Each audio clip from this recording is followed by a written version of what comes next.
يا دحرور. ايه رايحين فين؟ رايحين نجيب الشنط بتاعتنا احنا وسلم بيه. طب لو سمحت ممكن تجيب شنطي معاكم؟ اهدي دحرور، دي بتتكلم زيني. شو قلت لك نيجيريه؟ بص هتلاقي بيربل كده وكيوت وعليها ويني ذا بو. واحد شبهك كده واصفر بس ماشي، بس بياكل عسل. هو حضرتك بتنح ليه؟ بتنح ليه؟ لو سمحت هي بيربل اوكي؟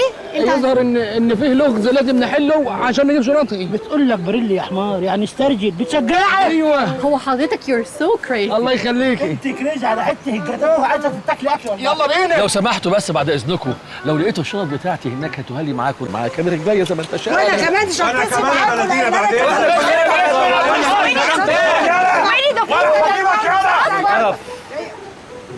هنعمل ايه يا جماعه؟ ما يلا يا رجاله خفوا نفسكم، ولا انتوا عايزين الستات هي اللي تنزل والرجاله تقعد تشمس؟ وبعدين انت مش ظابط؟ انا ضابط شرطه مش ضابط بحريه، وعموما هنزل عشان انا ما بخافش من اي مخاطر. يلا يا رجاله.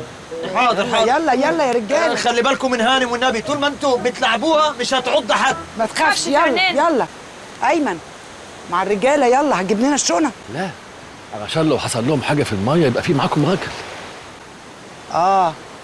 راجل